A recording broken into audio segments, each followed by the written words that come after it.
하나님은 조건 따지지 않는 감사하는 자에게 더 큰 감사를 주십니다. 특히 감사하는 자에게 생각과 환경의 요소까지 모두 해결해줘요. 시편 84편 5절에 주께 힘을 얻고 그 마음에 시온의 대로가 있는 자는 복이 있나이다 라고 적혀 있어요. 여기서 그 마음에 시온의 대로가 있는 자는 뜻이 무엇이냐? 아시다시피 이스라엘의 민족의 신앙의 중심은 예루살렘 성전이었습니다. 그 성전은 시온 산상에 세워져 있었어요. 유대인들은 그래서 어디에 살든지 국내는 물론이고 외국에 살 때도 절기 때마다 시온산에 우뚝 선 여러분 성전을 찾아가서 예배를 드리는 것을 마땅히 당연히 생각했습니다. 그래도 그들은 이런 절기를 손꼽아 기다리면서 돈을 모았다가 때가 되면 멀리 시온을 향해 멀고 먼 길을 오게 되죠. 사실 교통이 불편했던 그 당시에는 시온을 향해 나가는 길은 쉽지 않았습니다. 건강도 있어야 하고 여러 가지 환경에 받쳐줌이 있어야 했습니다. 하나님의 은혜를 찾아가는 길, 하나님의 전을 향해 나가는 길은 평탄한 길만 아닙니다. 눈물의 골짜기를 통과할 때도 있습니다. 이스라엘 나라는 산이 많다 보니 험한 골짜기도 많습니다. 더욱이 비가 별로 오지 않아서 메마른 곳이 참 많았어요. 그 지형이.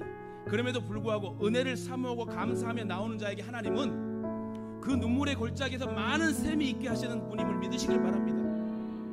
다시 말하면 그 눈물의 골짜기에서라도 하나님이 위로를 주시고 샘을 주신다는 거예요.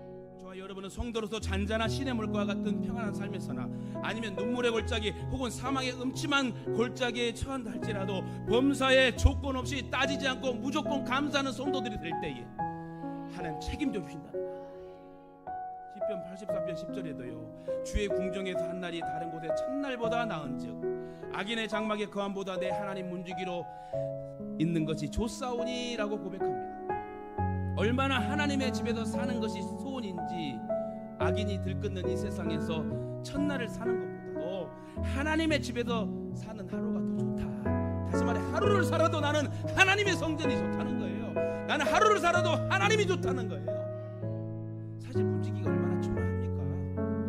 그 당시에 문지기는요 누가 문을 두드리면 빨리 달려가 문을 열어줬어야 돼요. 조금만 늦게 들어오면 막 책망받습니다. 주인한테 또 깍듯이 인사해야 돼요. 밤에도 제대로 잘 수가 없습니다. 조금만 늦게 열어 너나 없이 막 짜증을 부리니 잠을 제대로 잘 수 있겠어요? 언제 문을 두드리지 모르니까 무시하고 업신여김 받는 걸 꾹꾹 참아야 했습니다. 그럼에도 시편 84편을 지은 고라 자손 중에 하나는 얼마나 하나님의 집에 살면서 일하고 싶었는지 성전의 문지기 노릇이라도 하고 싶어 했던 거예요. 그래서 그 유명한 시편 84편이 여러분 기록됩니다. 하나님 이러한 헌신의 자세 곧 세상의 그 어느 것보다 창조주 하나님을 사랑하는 그 모습을 보면서 얼마나 기뻐했겠습니까? 저와 여러분도 하나님을 사랑합시다. 표현 못했다면 이제 표현합시다. 진짜 주님 앞에 파급력을 일으키는 축복의 주인공이 됩시다. 하나님 이러한 사람에게 아낌없이 주시고 싶을 겁니다.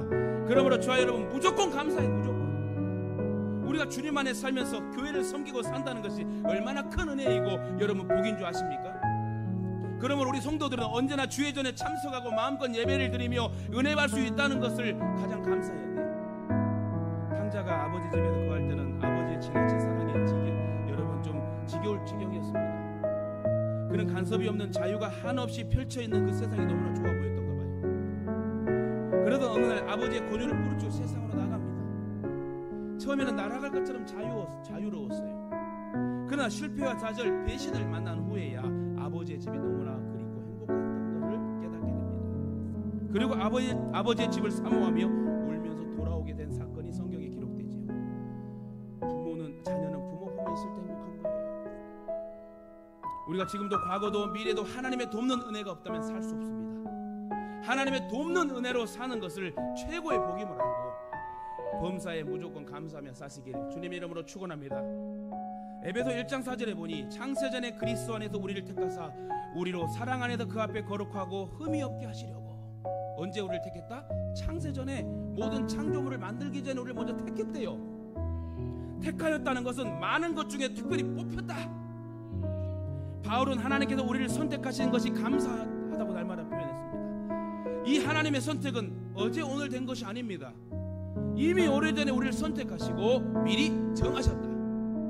그렇습니다. 하나님은 우리가 그를 알기 전에 우리를 먼저 아셨습니다. 우리가 하나님을 사랑하기 전에 주님이 우리를 먼저 사랑하셨습니다. 하나님은 태초부터 우리를 예정하시고 선택하시고 독생자 예수를 십자가에 못 박혀 죽어 우리를 살리셨습니다. 하나님께서 우리를 택하신 은혜에 늘 감사하면 여러분 찬송이 넘쳐나고 감사가 넘쳐나고 나를 택하신 은혜에 너무나 눈물이 넘쳐날 줄 믿습니다.